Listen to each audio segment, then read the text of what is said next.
세계로 열린 선교 방송을 통해서 하나님의 말씀을 사모하는 애청자 여러분, 한 주간도 평안하셨는지요? 힘들고 어려운 세상 가운데서 한 주간 믿음으로 달려오시느냐고 수고 많이 하셨습니다. 오늘 하나님께서 우리에게 주시는 말씀은 우리가 잘 아는 창세기 5장 21절에서 24절 말씀으로 에녹의 부활신앙, 이러한 제목으로 하나님의 말씀을 전하겠습니다. 우리가 잘 아는 말씀인데 24절 한 절제가 읽겠습니다. 에녹이 하나님과 동행하더니 하나님이 그를 데려가심으로 세상에 있지 아니하였더라. 아멘. 하나님께서 우리에게 주시는 역사는 구속의 역사입니다. 하나님께서의 구속의 역사를 이루시기 위해서 아담과 하와를 통해서 가인과 아벨을 주셨습니다. 아벨은 구속의 역사를 이루어가는 하나님의 사람이고, 가인은 일반적인 육신의 삶을 살아가는 사람입니다. 하나님께서는 아벨을 통해서 구속의 역사를 이루어 가시는데, 그만 아벨이 창세기 4장에 보면 형 가인에 의해서 들판에서 살해를 당합니다. 우리가 인간적인 눈으로 볼 때에는 아벨이 형에 의해서 죽었기 때문에 구속의 역사가 끊어지는 것이 아닌가, 이런 생각을 할 수도 있습니다마는, 하나님께서는 아벨 대신에 셋이라고 하는 아들을 주셔서 셋을 통해서 구속의 역사를 이루어 가십니다. 그런데 그 셋의 후손들이 쭉 구속의 역사에 쓰임받는 가운데 오늘 본문 말씀 가운데 보면 에녹이라고 하는 사람이 있습니다. 에녹이라고 하는 사람, 우리가 너무나도 잘 아는 말씀인데, 에녹은 65세에 무두셀라를 낳았고, 그리고 300년 동안 하나님과 동행하다가 하나님께서 그를 이 세상에 데려가심으로 이 세상에 있지 아니하였다라고 말씀하십니다. 우리가 구약 성경에는 부활에 대한 말씀이 얼마나 있을까? 그런데 사실 구약 성경 말씀 가운데도 보면 부활의 신앙이 많이 나와 있고 부활의 사람들이 많이 있습니다. 그 가운데 오늘 본문 말씀 속에 나타나고 있는 에녹이라고 하는 사람도 부활에 대한 신앙을 가지고 있었고, 부활에 대한 것을 우리에게 보여주기 위한 사람임을 말씀하고 있습니다. 오늘 본문 말씀을 보면서 두 가지 말씀 나누려고 하는데, 먼저는 하나님께서 에녹을 이 세상에서 데려가신 것은 이 땅에 살고 있는 사람들에게 부활의 소망을 가지고 살아가게 하기 위함입니다. 에녹이 이 세상에서 300년 동안 하나님과 동행하다가 하나님께서 그를 이 세상에서 데리고 가십니다. 이 세상에서 데리고 가시니까 아무리 이 세상에서, 이 땅에서 에녹을 찾으려고 많은 사람들을 동원하고 구석구석을 다 찾아보아도 에녹을 찾을 수가 없습니다. 여기에 데려가셨다고 하는 것은 하나님께서 그를 낚아채셔가지고 장소를 이동시키셨는데, 어디로 이동시키셨느냐고 하면 하나님 나라로 에녹을 갖다가 옮겨가셨습니다. 그러니까 하나님 나라로 옮겨가셨기 때문에 이 세상에는 에녹이 있지 않습니다. 근데 중요한 것은 뭐냐고 하면, 에녹이 이 세상에서 살다가 많은 사람들이 보는 가운데 하나님 나라로 이렇게 올라가는 모습을 갖다가 사람들이 보면서, 하나님께서는 그 에녹의 모습을 본 사람들이 어떻게 살아가길 원하시느냐고 하면, 나도 이 땅에서 신앙생활 잘하고 하나님 잘 섬기다가 부활해서 하나님 나라에 들어가야 되겠다라고 하는 믿음과 소망을 심어주시기 위해서 하나님께서 에녹을 데리고 가신 겁니다. 하나님께서 에녹을 데리고 가셨는데, 에녹이 어느 시점에서 변화됐는지는 모르지만 에녹의 몸이 신령한 몸으로, 부활체의 몸으로, 예수님이 부활하신 몸과 같은 그 몸으로 변화되어 가지고 하늘나라로 옮겨지는 역사가 일어났습니다. 그때 많은 사람들이 에녹이 올라가는 모습을 보았을 것입니다. 에녹이 올라가는 모습을 보면서 한 사람 한 사람 마음 가운데 하나님께서는 어떤 마음이 있기를 원하셨고 무엇을 기대하셨느냐고 하면 저들도 에녹이 그동안 하나님과 동행하는 삶을 살았던 모습을 보았습니다. 그런 모습을 보면서 그래도 많은 사람들이 이 땅의 애착을 가지고 죄악된 세상에서 살아가고 있었는데 그 모습을 보면서 나도 이제 하나님 잘 섬기고 나도 이제 하나님과 동행하고 나도 이제 하나님께 소망을 두면서 사람이 이 세상에서 죽는 것으로 끝나는 것인 줄 알았는데 그게 아니로구나. 이 세상이 다가 아니고 이 다음 세상이 또 있구나 라고 하는 것을 사람들이 깨닫게 된 거예요. 그러면서 사람들이 천국에 대한 소망, 부활에 대한 소망을 가지고 살아갈 수 있도록 하나님께서 하신 것입니다. 이와 비슷한 말씀이 사도행전 1장 말씀에 기록되어 있는데 예수님께서 십자가에 못 박혀 돌아가시고 부활하신 다음에 40일 동안을 이 세상에 계셨습니다. 그러면서 부활하신 주님의 모습을 보여주셨고 부활하신 주님이 복음의 말씀을 전하셨습니다. 그리고 사도행전 1장 말씀에 보면은 우리 주님이 감람산에서 많은 사람들이 보는 가운데 하늘로 올라가십니다. 구름을 타고 올라가십니다. 구름이 예수님을 감쌉니다. 그리고 많은 사람들이 하늘로 올라가는 예수님의 모습을 바라보고 있습니다. 이때 하늘에서 천사의 음성이 들립니다. 갈릴리 사람들아, 어찌해서 너희는 하늘을 쳐다보고 있느냐? 너희 가운데 하늘로 올라가심을 본 그 예수님은 이 땅에 다시 오실 것이다 라고 말씀을 하십니다. 그때에 그 많은 사람들이 하늘로 올라가시는 예수님의 모습을 보면서 또 깨달았을 겁니다. 우리가 죽으면 이 세상이 끝인 줄 알았는데 끝이 아니로구나.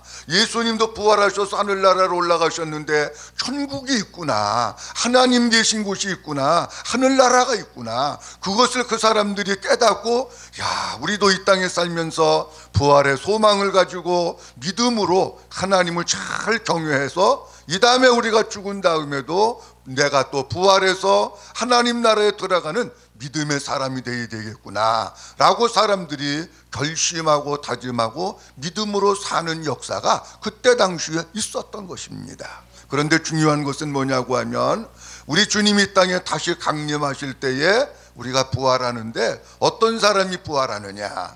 이 세상 여기에서 내가 부활한 사람이 예수님이 이 세상에 다시 오실 때에 부활한다고 하는 겁니다.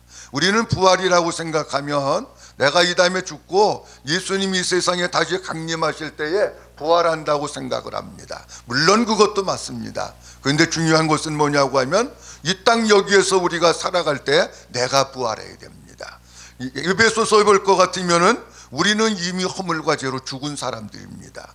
영적으로 죽어있는 사람이 이 땅에서 부활하는 것. 다시 말씀드리면 예수 그리스도로 말미암아 예수 그리스도의 새 생명이 우리 속에 들어와서 내 속사람이 부활해가지고 내 영이 살고 그렇게 해서 이 속에 주님이 계시고 하나님의 생명으로 부활의 삶을 사는 그 사람들이 우리 주님이 땅에 다시 오실 때에 부활의 영광에 참여하게 되고 하나님 나라로 끌어올려지게 되는 줄로 믿습니다. 데살로니가 4장에도 보면 우리 주님이 이렇게 말씀하십니다. 천사장의 호령과 나팔 소리로 이 세상에 우리 주님이 강림하실 때에 주 안에서 죽은 자들이 먼저 일어나고 그 후에 살아있는 우리들이 다음에 공중으로 끌어올림을 당할 것이다. 그렇게 말씀합니다.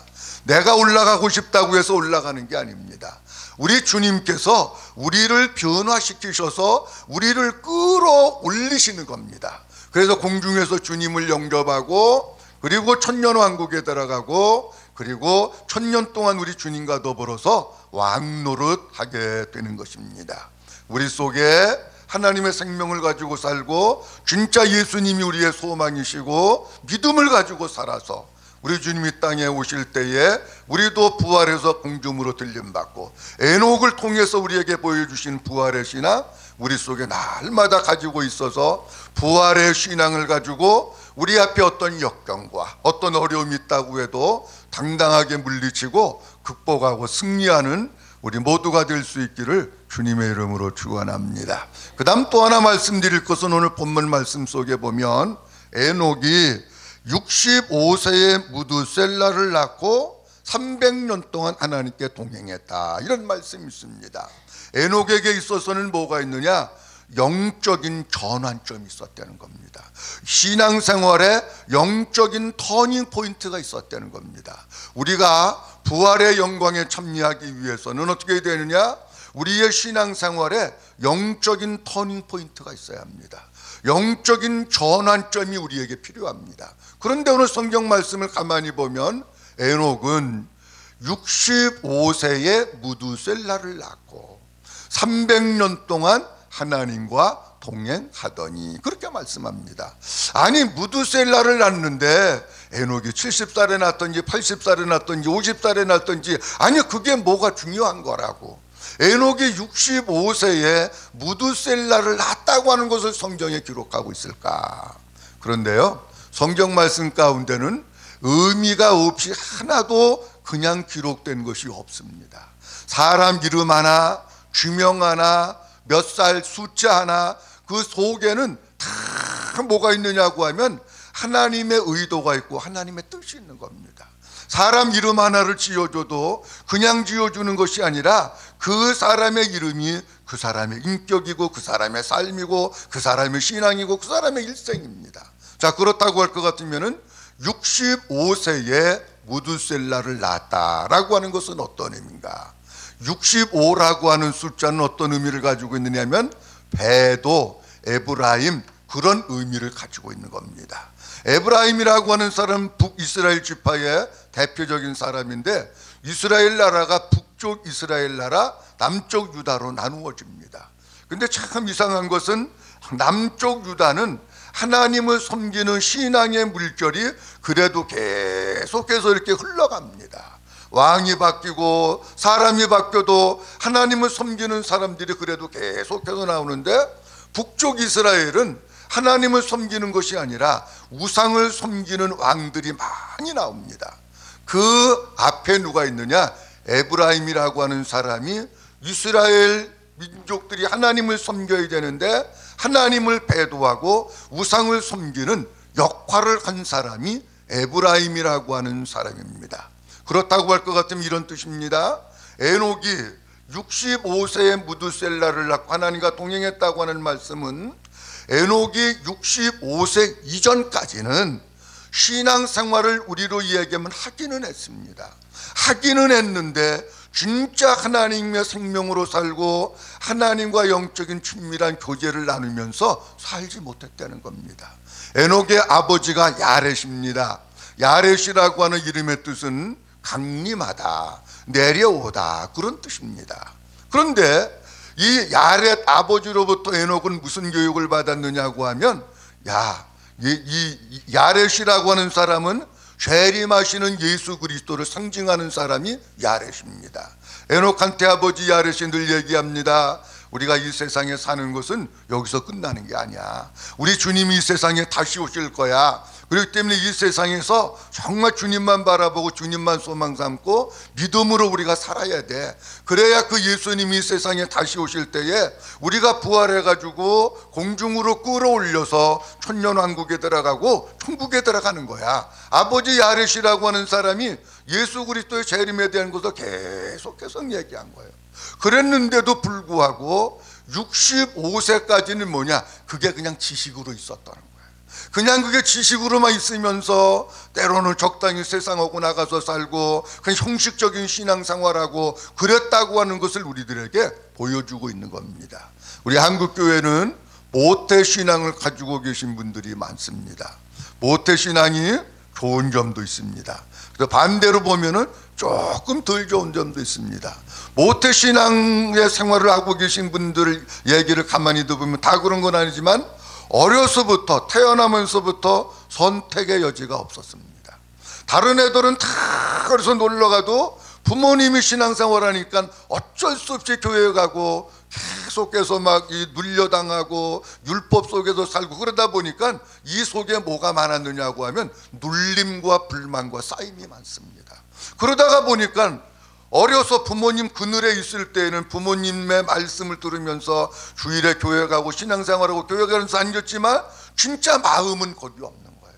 그래서 어떤 경우는 이제 성장해서 부모님의 영향권에서 조금 벗어나고 내 의견이 당당하게 부모님한테 얘기할 때가 되고 조금 자유의 몸이 되면 어떻게 되느냐? 세상으로 뛰쳐나가는 경우가 있습니다. 세상에서 뛰쳐나가서 자기 마음대로 막 살다가 그리고 어느 날 하나님께서 강권적으로 역사하셔가지고 그가 다시 아버지 앞으로 돌아와서 신앙생활하고 있는 모습들을 많이 보게 됩니다. 에녹이라고 하는 사람은 65세를 기점으로 해서 이전에 형식적인 신앙생활, 껍데기 같은 신앙생활, 바리새인들이 했던 신앙생활, 율법에 매였던 신앙생활을 종지부를 찍었던 겁니다.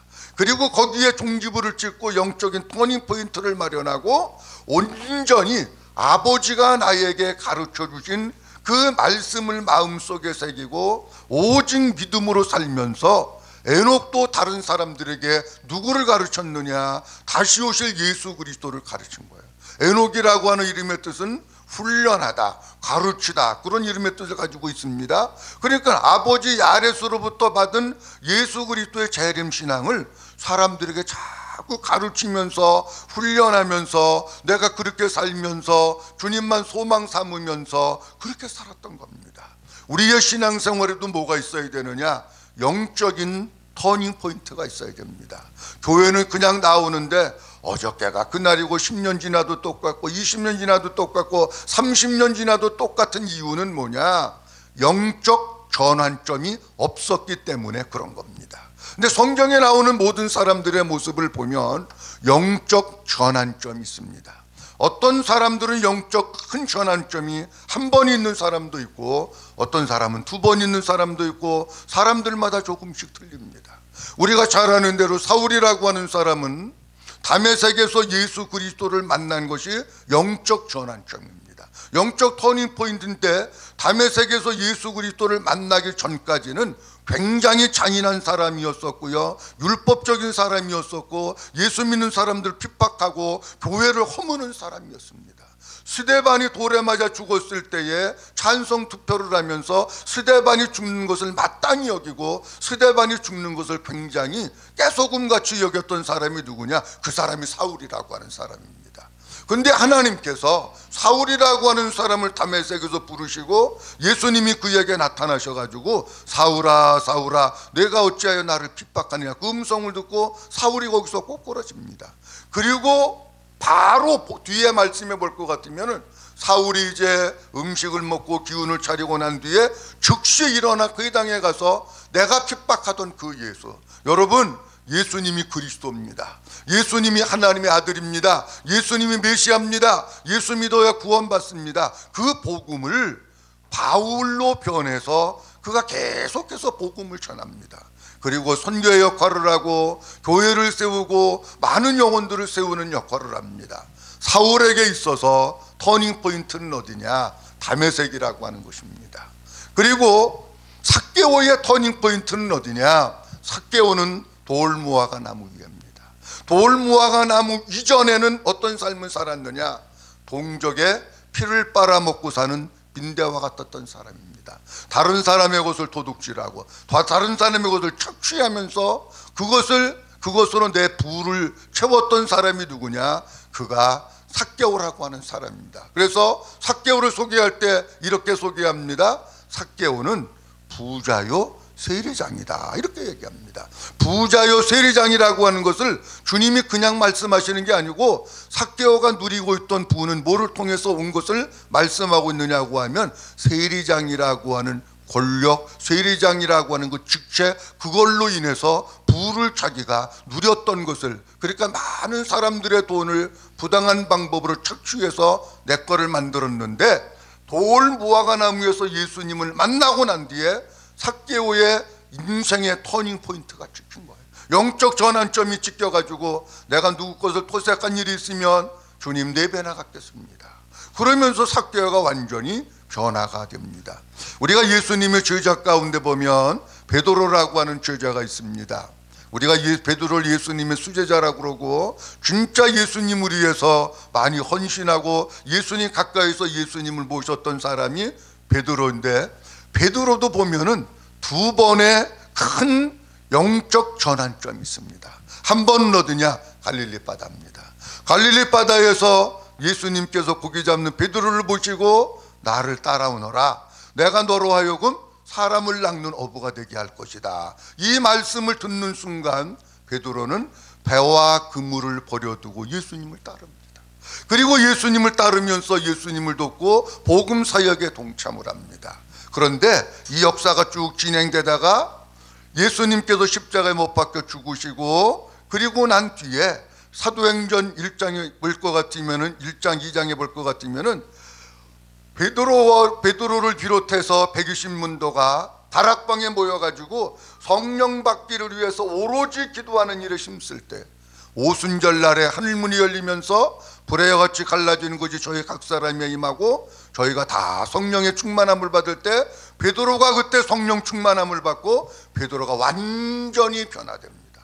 베드로의 영적인 터닝포인트 두 번째는 오순절 마가 다락방에서 지키고, 그리고 베드로가 그때부터 담대하게 유대인이 됐든지 핍박을 받든지 고난을 당하든지 감옥에 갇히든지 잡혀가든지를 불문하고 예수는 그리스도라고 하는 것을 많은 사람들에게 전하는 사람으로 바뀌어지는 것을 우리들이 볼 수 있습니다. 우리에게 정말 중요한 것은 뭘까?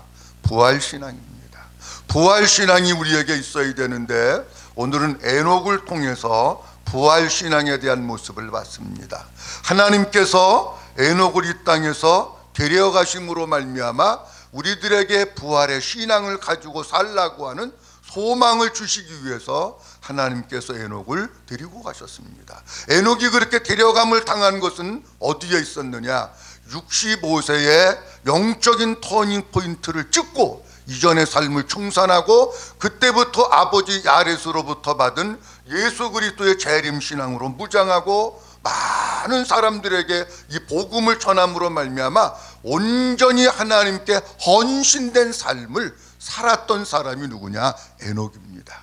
아무쪼록 우리 모두가 에녹의 모습을 바라보면서 부활신앙으로 살아가고, 우리의 신앙생활도 10년 20년 그냥 물이 흘러듯이 흘러가는 것이 아니라 영적 전환점을 맞이해서 하나님 앞에서 온전한 믿음의 생활, 주님에서 헌신하는 믿음의 삶을 살아가다가 우리도 우리 주님이 땅에 다시 오실 때에 공중으로 끌어올려가고 공중에서 주님을 만나는 아름다운 은총의 역사가 있어질 수 있기를 주님의 이름으로 축복합니다.